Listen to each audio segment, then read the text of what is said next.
Hey, hello everyone. I think I am live. Um, Hi, how are you? As you guys can probably tell, this is not Caleb. Uh, this is um, this is FIDE Master. I guess I should call myself FIDE Master Thalia Cervantes.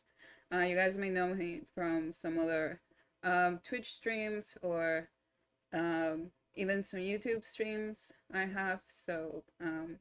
Yeah, Caleb is not here today. You guys are stuck with me. So, yeah, so welcome to Road to 2000. This is my first time teaching the class, and I'm very excited as I am above 2000. um, and Today, what I have planned is, as you can probably read from the title, is a game about building up the initiative, building up the attack, not giving chances to the opponent, and attacking with the bishop pair. And this is from this game that I have picked is from a tournament that I played. I finished playing a couple of days ago, like 2 days ago. I actually got back home yesterday, and I played a IM Norm Invitational in Charlotte, so in the Charlotte Chess Center. Um, so yeah, um, but yeah, let's probably get started with the game. Uh, okay. So, and this is on Lichess, and I kind of planned to do it on Lichess for all of the lectures that I have today. Um, I don't know if some other format may be better, but I did plan to do them on Lichess. So, yeah. But all right, we should probably get started with the game. I was white pieces here, and I am playing against Ezra Chambers. He actually goes to Webster University, so he's from town. Um, I just hadn't played him before, uh, and it's very surreal to like play chess on like an actual tournament again, like with an opponent in front of you that you can, uh, you know, see their expression, feel their vibes, and that can influence the game. So it's really nice, to have the opportunity to do that again. Not very often, of course, but you know, it's a good chance. All right, so let's get on with the game. I am a d4 player. I started with d4. d5, c4, c6, knight f3, knight f6. This is a Slav.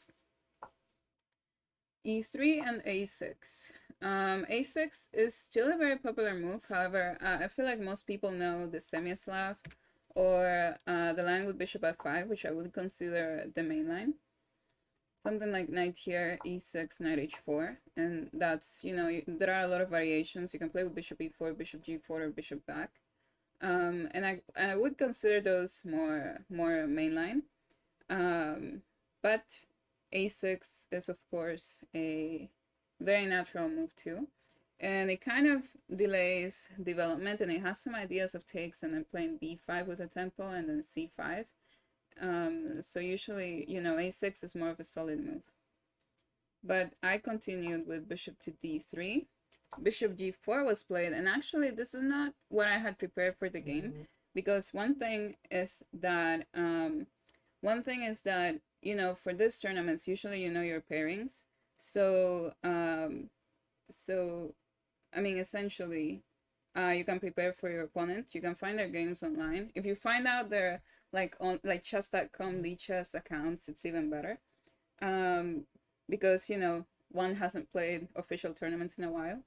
But yeah, so I think I was preparing for something else. I think I was preparing for one of the lines, one of the lines that I mentioned previously, but not this one. However, I had a game here in 2018, I think, and I remember some of the prep. And I also played, I think in 2020, like summer. I think I played a training game in this line, if I'm not mistaken. So I could remember a little bit of how I was supposed to play, but it was more of like general ideas. It wasn't exactly move by move. And this is a thing that all of you guys can learn about. Sometimes depends on the variation, of course. If it's a really sharp line, like some Najdorf line, you probably do want to know the full line by memory. But oftentimes in openings, you don't really need to do that. You can kind of learn the general ideas, and then you can determine which moves are best at which stage and such. So yeah. But yeah, you don't think you have ever seen me speak English? Well, I I speak Spanish mainly. I mean, it's my first language, but I always stream in English. But thanks. So, okay. So let's continue with the game. Knight d2 was played. e6, and here I made a very particular move. I played queen c2. I played queen c2 for a reason. Usually you kind of would want to play with b3, and I believe this is another mainline move. b3. However, what I didn't like is that after the pawn goes to e6, the bishop has the chance to go back to f5. And essentially in this position, I would want to trade my bishop for theirs, because this is my good bishop. And it controls the e4 square, and it's gonna help make like an e4 push in the future if I need it. So I wouldn't really want to trade. And also you may think that after takes, you know, they got double pawns and that's not good. But this pawn actually helps control the center, and with the help of like g6, it's gonna be supported. It's not going to be a weak pawn. This one is not weak by any means, so it's not like you pulled away a defender. And it controls e4 very well. It controls the light squares, and we just traded our light square bishop, so that's not good. And you know, it's gonna be safe for the king once the castle's charged. So essentially this is not what you want. But yeah, so for example, after bishop f5, one will have to play queen c2, and after takes. I mean, the position is still fine for white. They have the space, but it's not the same. Like the break here wouldn't be as strong the more the pieces trade, if that makes sense. Like, you don't want to open up the position and potentially create a weak pawn. If you're trading pieces already, you want to have as many pieces as you can, so that you can keep the initiative and maybe develop an attack after you do a pawn break. You wouldn't necessarily just want to do a pawn break and then not have enough pieces to support it. So that's some general stuff. And that's the reason why I decided to play queen c2 over b3. Simply because there is this idea of the bishop going back and trading, and I didn't necessarily want to allow that to my opponent. So, yeah. He played knight bd7, which is one of the main lines. However, d takes c4 was another idea. Remember earlier I was mentioning that, you know, with a6, sometimes you can afford to take, and there are some ideas in the future of playing b5 and c5. But after queen takes, for example, knight d7, white could play something like b4 to try and cut down whatever type of future initiative they could have on the king side, on the queen side. But for example, after bishop d3, h3, you know, this is just a game. It's not necessarily like better for white, worse for white. This would just be a completely type of game essentially. But c takes d4 was, sorry, d takes c4 was another possible variation. So knight d7 was played, b3. I'm going to play bishop b2, have solid control over e5 so they don't have a pawn break themselves. And then continue with building up my initiative. So bishop d6, bishop b2, queen b8 was played. If castle, there may be the possibility of playing knight e5 and completely shutting down any chances of white playing with e5. So that probably wouldn't be what they want. Therefore, they played here queen b8 to keep control over this square. Castle. Now, they castled. I would say that e5 is not really what you want. Why do you guys think e5 wouldn't be like the optimal move for black?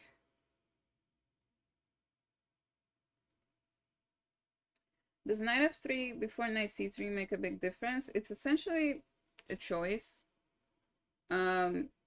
as you can see in this game, I was more flexible with my b1 knight, so I managed to develop it to d2 rather than c3, so that it doesn't get in the way of my bishop.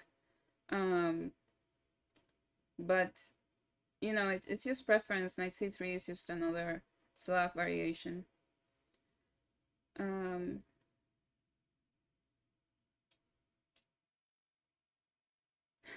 Yeah, I do understand Spanish, and I'm glad that you're enjoying the stream, Elvis. Why not queen c7 for black? Yeah, so maybe that's one thing I can mention. They want the queen on b8 because my queen is already on c2, so if the queen goes to c7, for example, let's say here, in the future there could be like some altercation because after c takes d5, there could be some potential attack on this file, especially if you plan to play with e5. So let's say queen c7, I castle, and e5 is played. Now, not only is there going to be like issues with takes, but also it kind of takes away a square for this bishop. If the queen was on b8, it could go to c7, but now it would have to go to the different diagonal, and then e5 has less protectors, and you don't have like the battery that you would want on this diagonal, if that makes sense. So the queen on b8 just kind of gives more space for the other pieces. But yeah.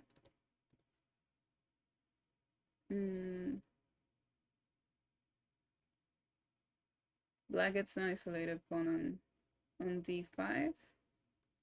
Kind of, yeah. So, I mean, essentially you don't want to play d5 mainly because, you know, the king is on the center. That's the biggest thing.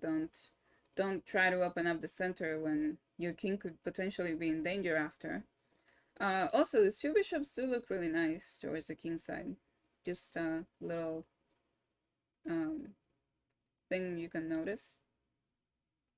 But e5, there are going to be some issues with the pawn structure, and the fact that, you know, the pieces are not fully developed, and as was mentioned, there are possibilities of getting an isolated pawn if they take and takes with pawn. So in this later. So there could be some issues with the pawn structure. I mean, essentially they would want to take with knight. And they also have this idea of knight b4, so white usually needs to be a bit careful about that. White usually would need to be a bit careful about that, but I mean, essentially, with e5, you can even take. And I guess you could take. And it's just going to be that black will have to spend some extra tempos in the future. Like, for example, after takes, knight c4, the knight could come to d6 if you don't cover up the square. There's bishop e2, getting the bishop out of the way to play queen e5, so like if queen c7 or something, bishop e2, and the queen could potentially go to e5. It could take. The pawn on h7 was kind of weak also. Bishop f5 even. It just looks less pleasant. It feels like it's not complete, like the development. So yeah, it just feels like the development is not complete, and you kind of wish you had the same position but with the king castle.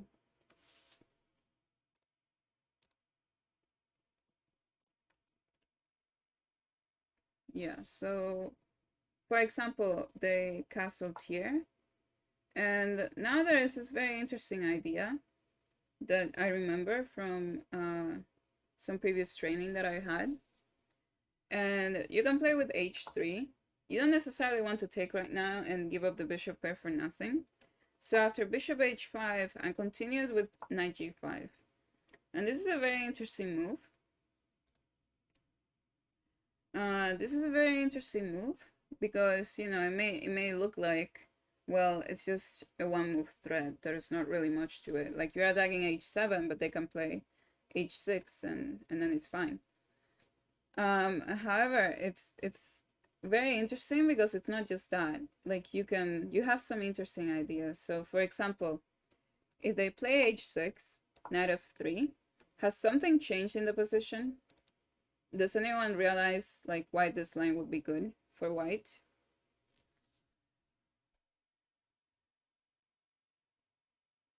I'm gonna give you a little bit of time because I feel like it's not super obvious, especially if you don't know the line or you don't play it yourself. I remember this game from somewhere. Is it recent? I mean, I played it like what day was it? The 15th? Yeah.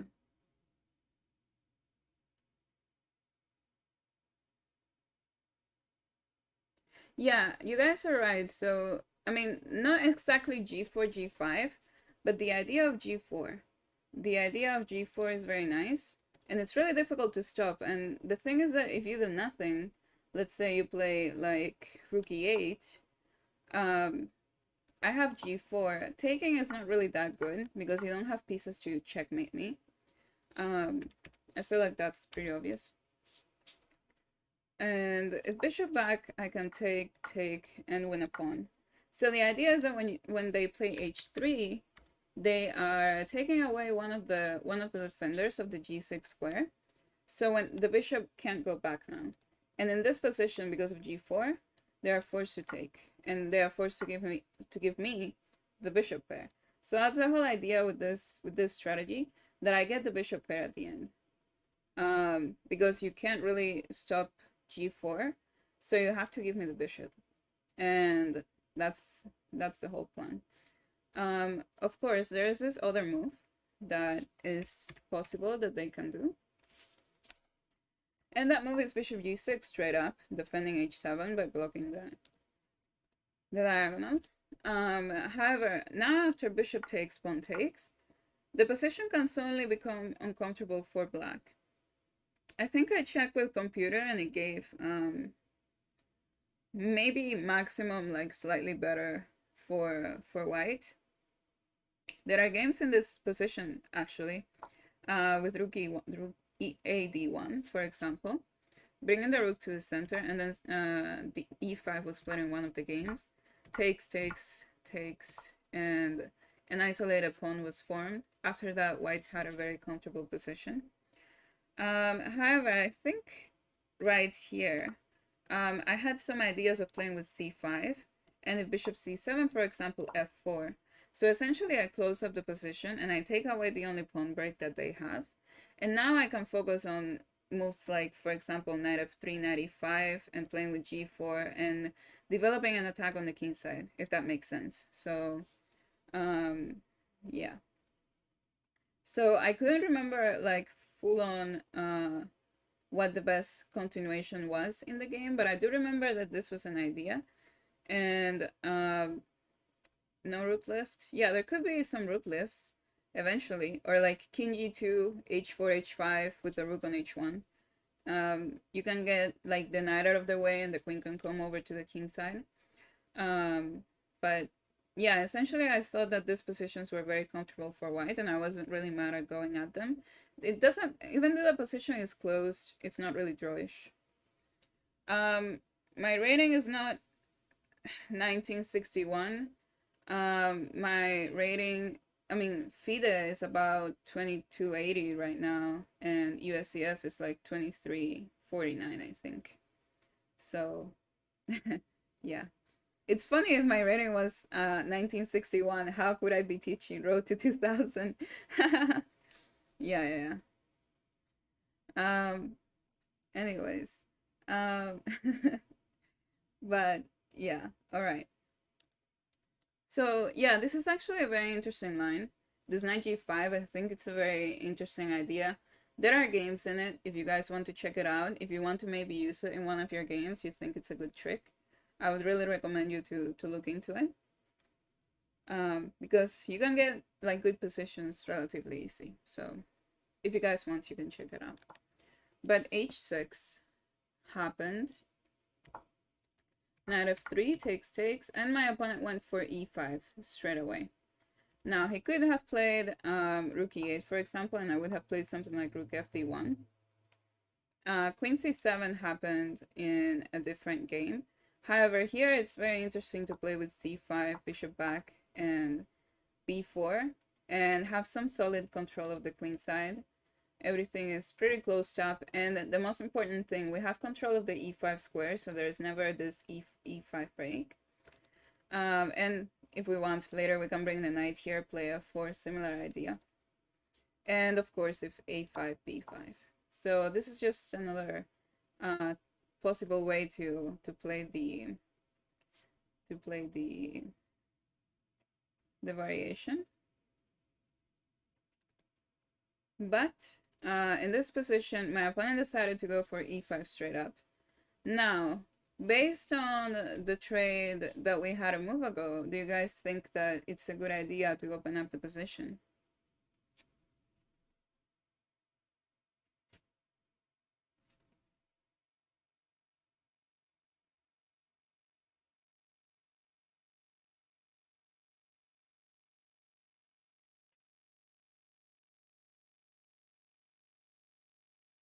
Yeah, so essentially black would not want to open up the position if I have the bishop pair and they don't. Essentially they would want to try and keep it closed or more solid since I have the two knights.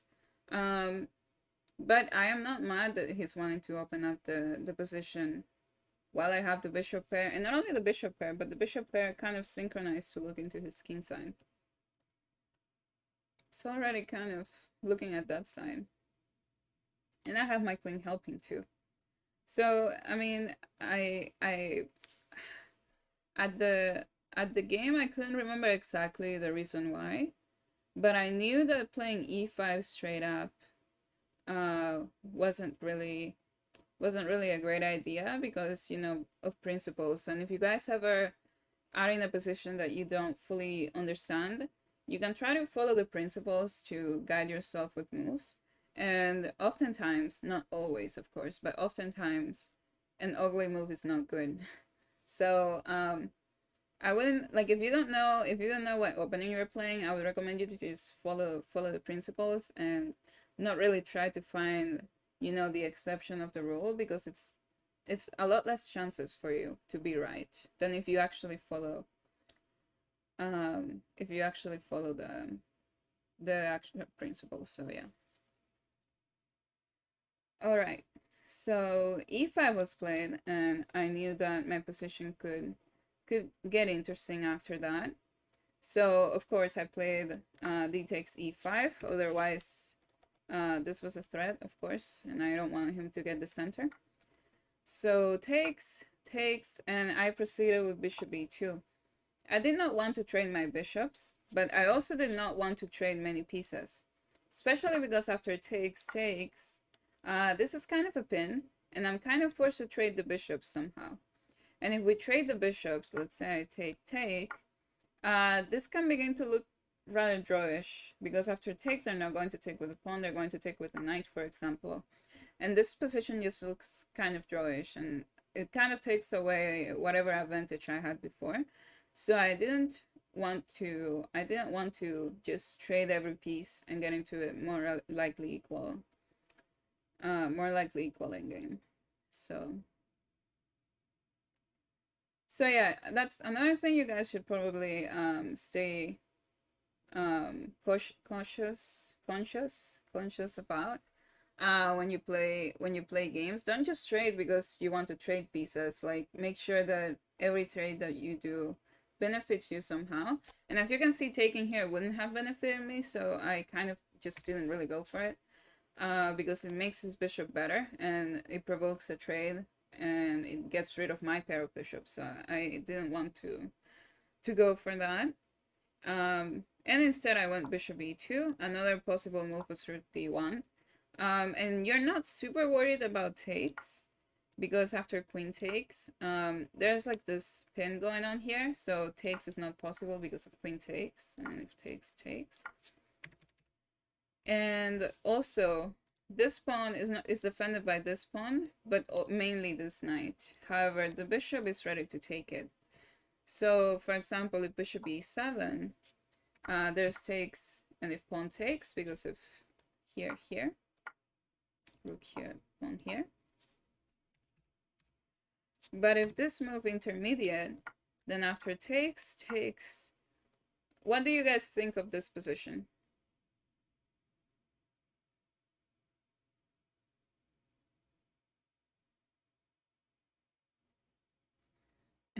Caleb got a haircut. More like he didn't get a haircut. He took some sugar bear hair or something and he grew his hair out. um Visually, you guys like black? Black is better. Slight advantage for white. Black has the majority on the queen side. You guys seem to be very decided on this one. It's not clear.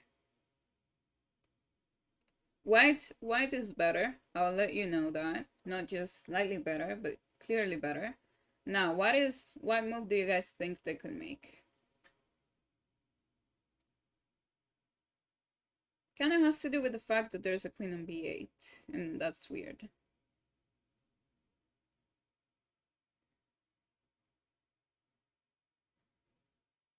So any ideas that you guys have? Yeah, white does have the initiative.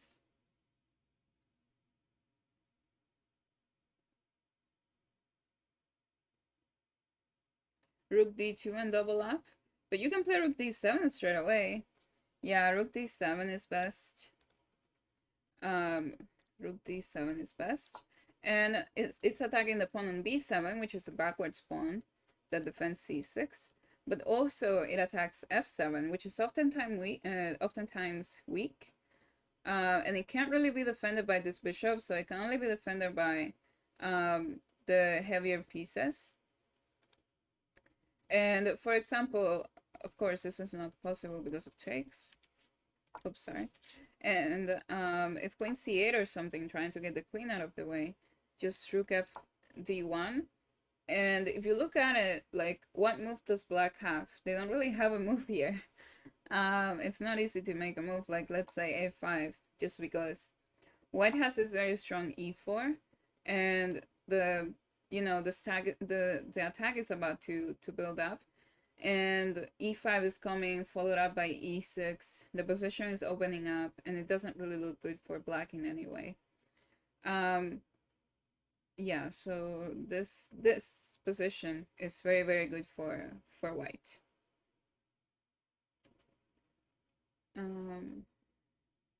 So yeah. Rook d7 is a very strong move.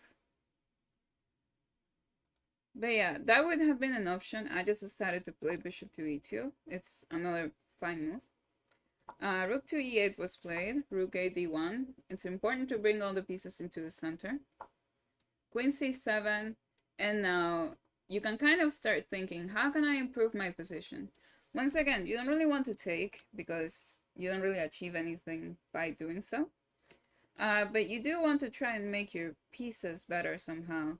And one thing you guys may notice is that the square on f5, especially because the light square bishop was traded from black, the square on f5 is kind of weak at the moment. So, for example, knight h4 could be an idea, and this is what I did end up playing.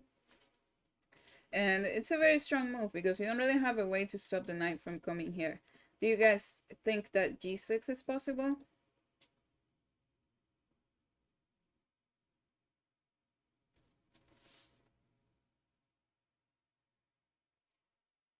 Knight d4 was another possibility. It's just that it may get like in the way of the bishop. And I mean, it's completely fine. It's just that knight h4 just seems a bit clearer. Yeah, the direct square bishop is very happy. But let's say after g6, which definitely doesn't look like a good move because it simply just makes the king even weaker. But what would you guys play?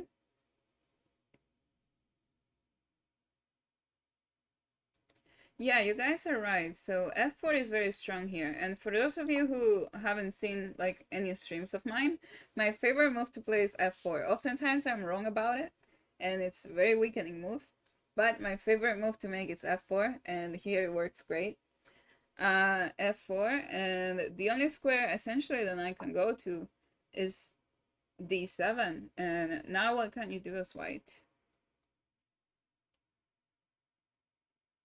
If, you know, bishop takes f6, don't think that it's hanging, the knight on d7 is protecting it, so.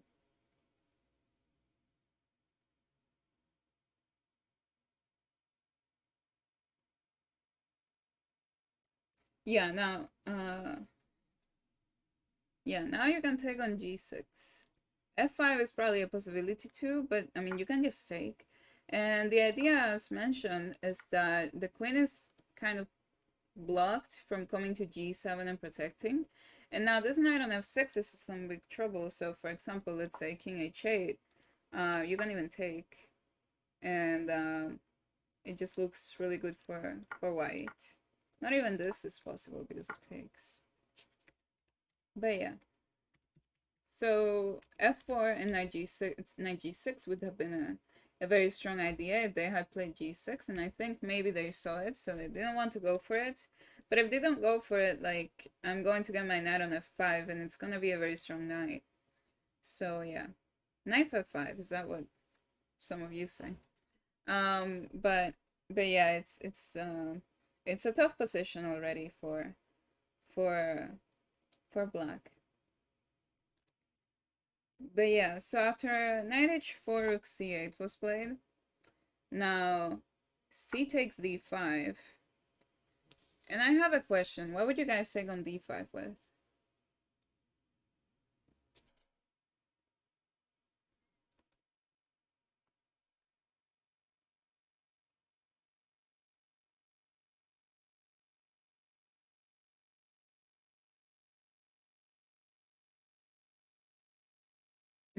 So satisfying to see a position fall apart. Oh my gosh.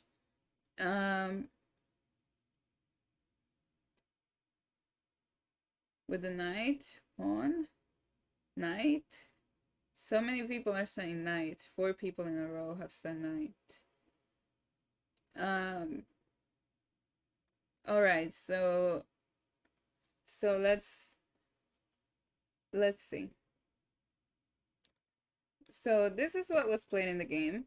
Of course, if takes, after takes knight f5, the pawn on d5 is very weak, and most likely white will be able to attack it and eventually capture it in the endgame, because not only do we have the bishop pair, but we have enough pieces to attack on d5, we have a strong blockade before the pawn.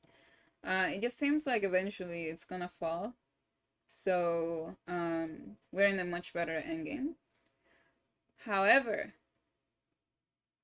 that would be preferred to knight takes d5, and that might seem a little wild, but the reason why is because with knight d5 you're kind of pulling the knight away from the king side, and your king is going to get a lot weaker. So yeah, and I'm gonna explain how. So knight f5 was played, bishop to f8, not wanting to give up the other bishop. And now I played this move bishop c4, but there was this very strong f4. Once again, f4, and when knight g6 happened, how do you guys think we can keep building up the white position? Also, keep in mind that e3 is kind of hanging. Do you guys have any idea of how to bring more pieces into the game?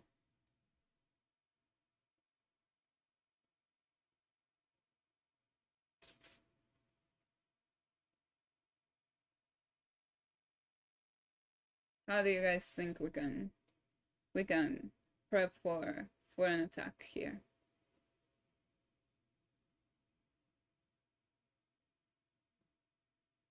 I'm so glad you guys are finding it. Yeah, rook f3. Rook f3 is very strong. It is defending e3, and it can also go to g3 later.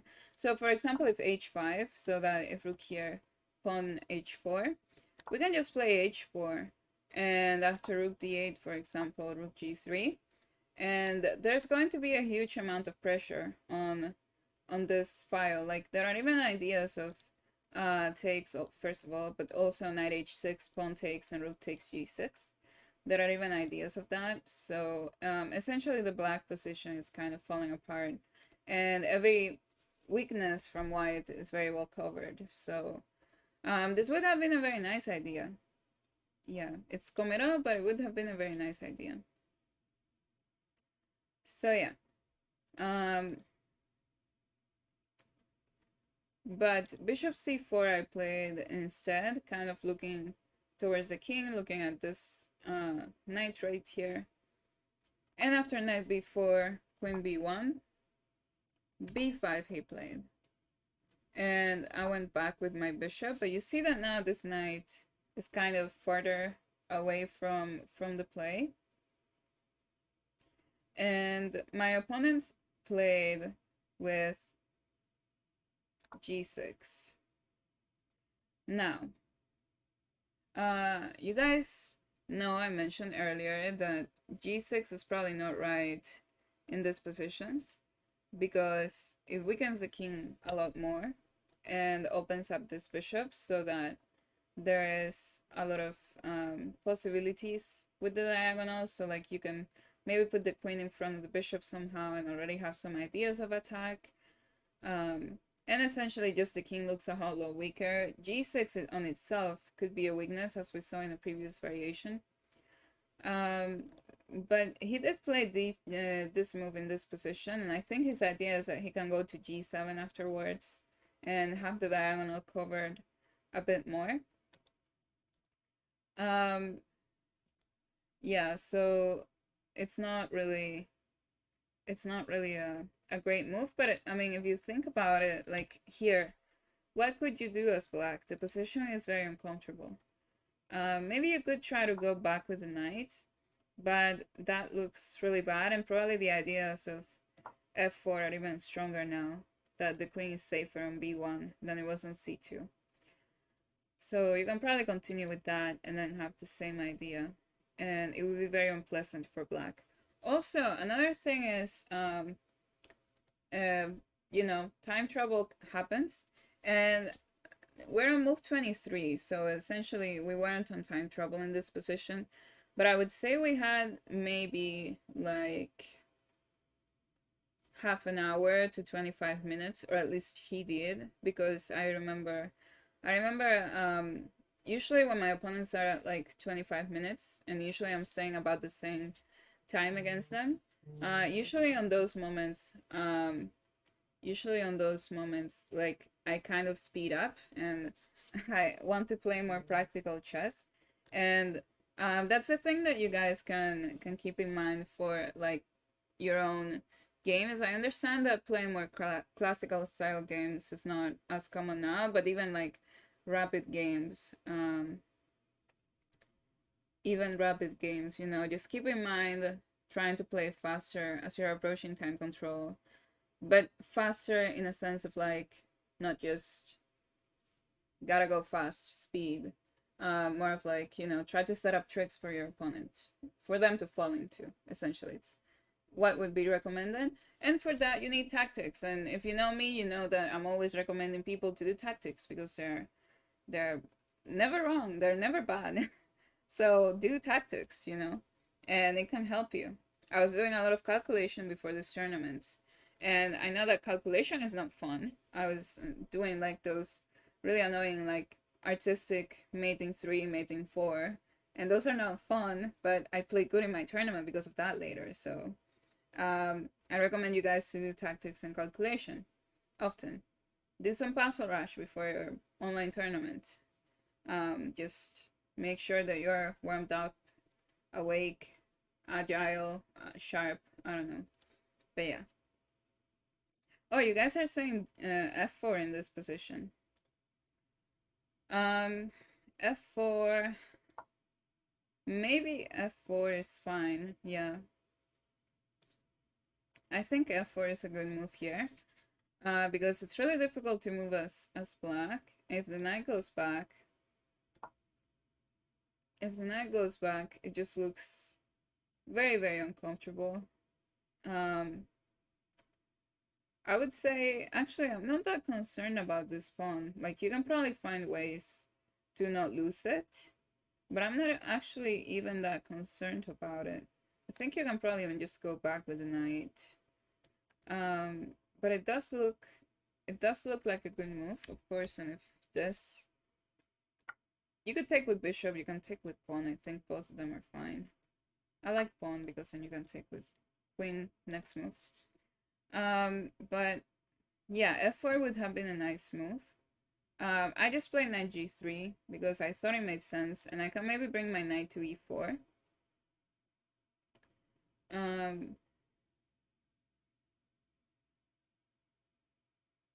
So, oh, you guys are saying knight h4. Yeah, knight h4 is even another move. I think here. Yeah, knight h4, and there are some ideas of takes. And that's probably not good for black. But yeah, I just played knight g3, which is also fine, and I had some ideas of doing this. That's the reason why I went to g3. How can unadvanced players learn to do calculation? I would say probably the easiest way is like chess websites. Like you can probably check out like Chess Tempo or like even the Chess24, chess.com regular puzzles, like not by speed, not Puzzle Rush, like the regular ones. You can also just find some book. Um, I would say the complete tactical workout, I think is the name. Those were really good. I think those were really good. Calculation and visualization go hand by hand, so you can also do blindfold exercises. Those are also very, very good. And for that, if you're really bad at it, you can start with like simple position with very few pieces. And then you can move on to like a middle game position, for example, and of course recreating them. So like you see them and then you turn away and then you recreate them on the board. Like you set up piece by piece and you make sure that it's all right. And from then you can move on to like solving easy puzzles but blindfolded. Or you can grab like a full game, memorize it, and then play it out on the board. And usually, I don't know, I think those helps too. I remember I used to do that a lot on earlier years of mine. Funny to say earlier years when I'm like pretty young, but yeah. Okay. But yeah, I just continued with knight g3. And after knight d5, queen c1. I like this move because it protects e3, so I had some ideas of f4, also some ideas of e4, and then I can't go to f4. So yeah. Knight d7 was played. Bishop to g4 and f5. And would you guys take it or go back or do nothing about it?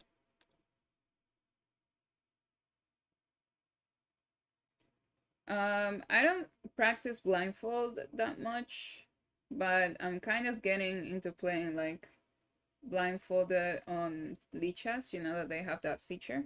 So I'm kind of getting into it. But I mean, having at least some basic skill of memorizing the chessboard is really important.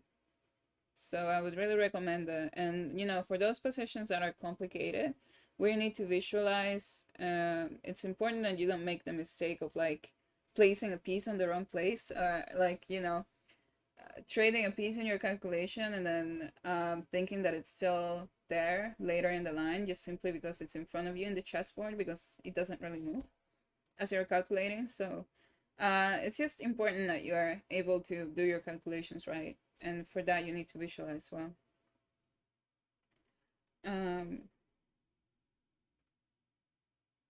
So yeah, bishop f3 is a possibility. Bishop f3 is actually what I play in the game. And I was trying to put my opponent like under pressure because we were reaching time trouble. But knight f5 is actually another idea too. Knight takes f5, and after takes, bishop takes, rook e7, for example, they have to start covering up the 7th rank. Like, the 2 bishops are killers, essentially. From this side or this side even, depends. But now e4. Knight f6. And how do you bring more pieces over?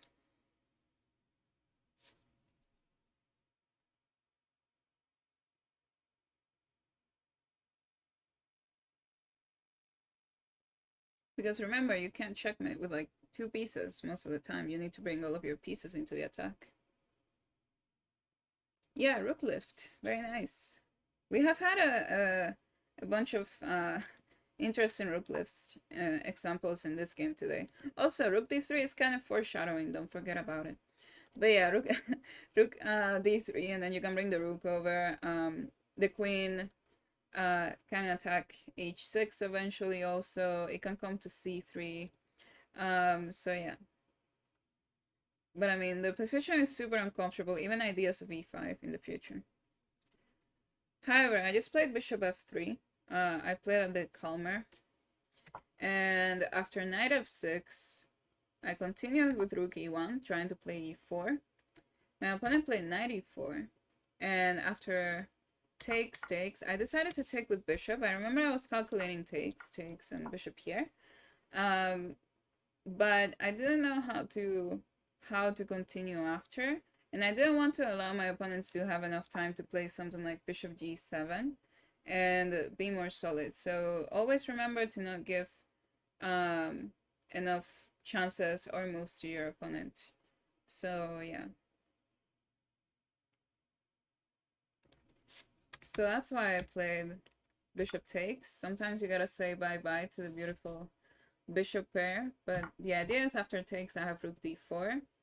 Queen a5 was played. My opponent, I think, did the right thing. They were trying to find some sort of active counterplay. However, the queen is moving away from the king side. It's moving really far away, actually. And this is going to be a problem, because even if they manage to take pawns, like, the queen is going to be so far away that I'm gonna have enough compensation with my king side attack, if that makes sense. So yeah. Bishop pair, I mean, you kind of have to be smart too and decide when you want to trade certain pieces to improve your position. And now we're seeing mostly like tactics in the position. So one needs to be fast and one needs to have threats, and taking with the bishop would have just been better in that position. Queen d1 is what you're looking at. Queen d1, maybe bishop g7, yeah.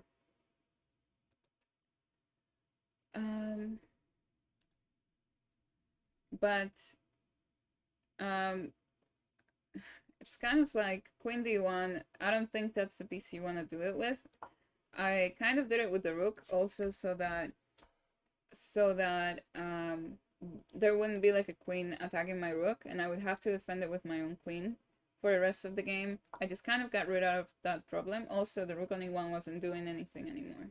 So it makes sense to bring it to a better square, keep the queen here, and, you know, ready for some ideas of queen c3 if the time ever comes. Or, you know, put pressure on e4, attack it, take it, then play e4, and then have some ideas with the queen coming to this side.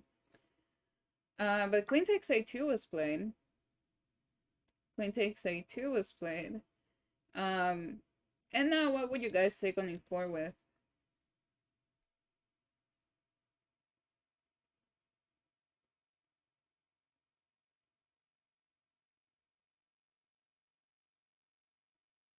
What would you guys take on e4 with? The rook or the knight?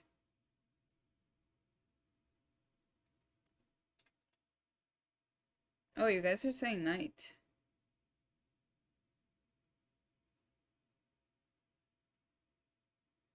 Alright. A lot of people, most people are saying knight.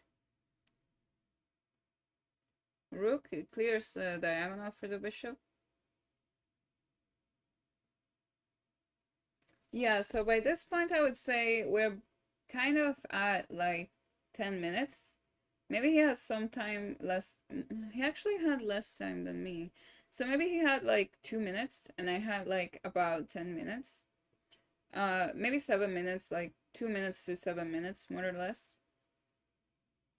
So we were kind of getting onto the time trouble, and this tournament is very interesting. It didn't have like any extra time at move 40. So if you get on time trouble, then you're kind of it for the rest of the game. Like you need to play fast for the rest of the game. Hopefully the online chess training for like a full year helped, but um yeah, time trouble is not fun. Rook a4. Unfortunately, rook a4. We want to do it, but the pawn can take it. And then we'll lose our rook. And that's not really great. But I took on e4 with the rook. However, this was kind of a mistake. It was much better to take with a knight. To take with a knight, and then have ideas of rook takes d5 and knight f6. And also knight d6. If the bishop comes to g7. So taken with the knight would have been a lot better. However, I took with the rook, and the issue with this is that there could have been rook takes, and queen b3. And now it's not so clear. Like you would think that rook takes d5 could be good, but there are some tactics. So for example, you don't want to take with the queen because of knight f6. But if pawn takes, they can take here. And you know, this diagonal is covered by the queen. It's not super simple actually. And they have these two pawns, the queen can get in. It's not pleasant for white actually. So yeah.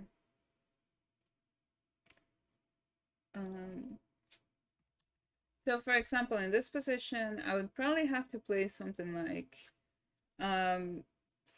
bishop e5. And the position, I think it's about equal because I'm gonna have some attack on the king side, and that's gonna be of good use. But they do have these pawns, and they are very, very scary. So it would just have kind of taken away too much from my position. However, thankfully, after this, he decided to take on b3 straight up. And thankfully, there was no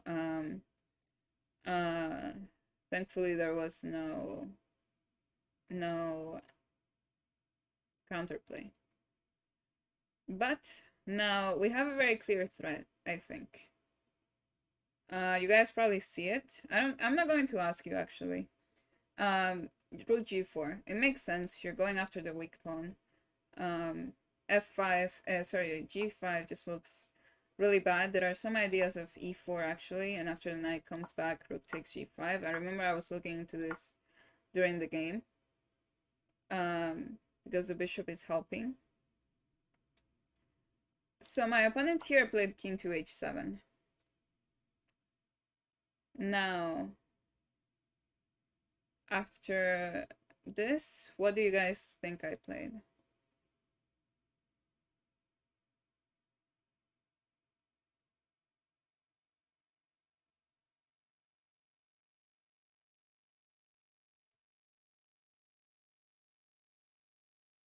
How do you bring the piece that is not doing much right now into the game?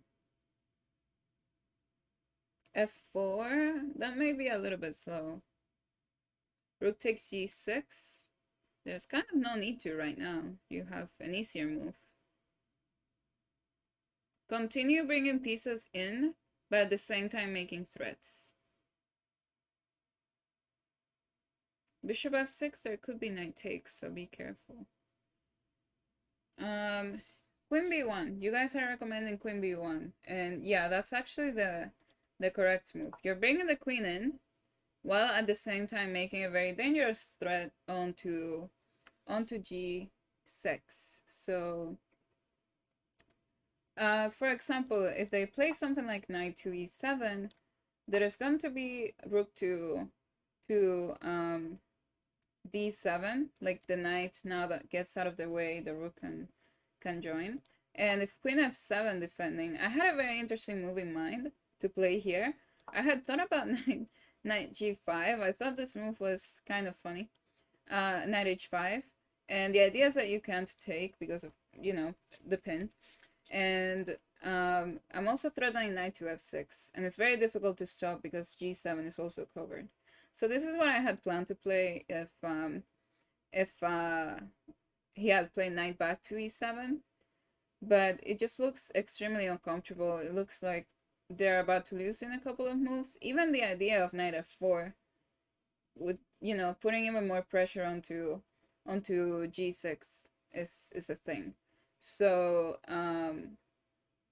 it just looks extremely bad for black. And of course they don't have to play knight e7. They can play the move that they played in the game, which is rook to e6. However, white to move and win.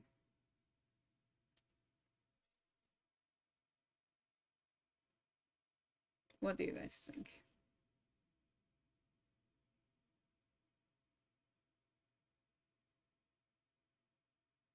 Any ideas?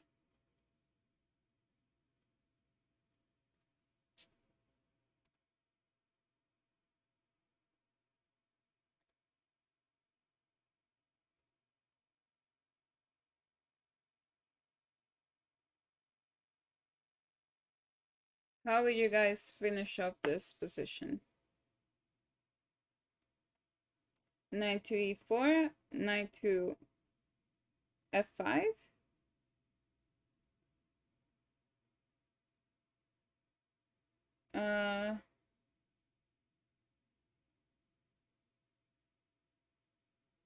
Yeah, I think you guys are seeing it. Knight f5. Knight f5 is interesting, but also kind of unnecessary. Oh, in the last position with the pins. Yeah, I get it.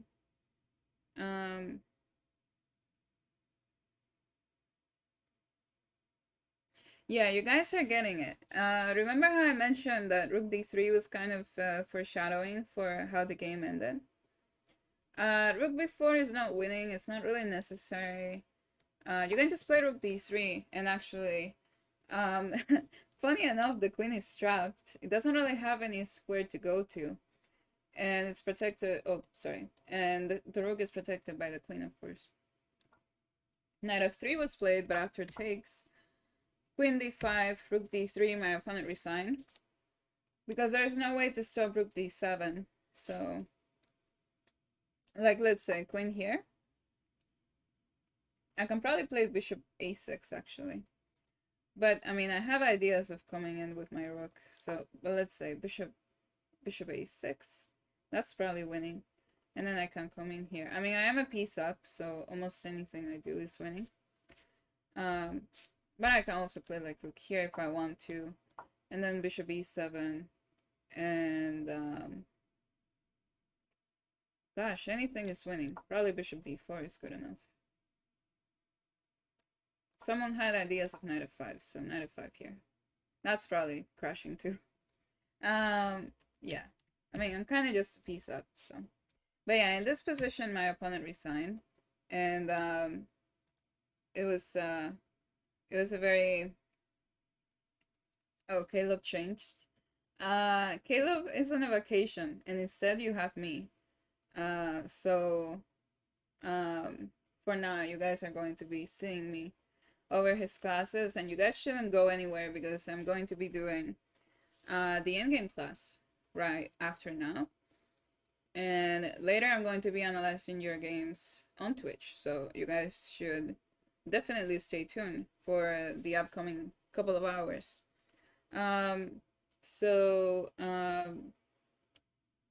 Yeah, I hope you guys enjoyed this game, and I hope you guys I don't know, learn something from it. I hope you guys like the opening idea and that maybe you can consider it for your games. So yeah. I hope you guys liked it. I'm glad to see you guys are liking it. All right, so I think I'm going to end the stream for now, but don't go anywhere because I'm going to start over again with endgame. So stay tuned. Stay tuned. We're going to look at Magnus endgame. So definitely stay here. Yeah. Oh, also, I have a YouTube channel, Tally26, also a Twitch channel, Tally26. You guys should definitely check those out, because I post there. But don't go anywhere. I'll be back in a sec. Bye bye.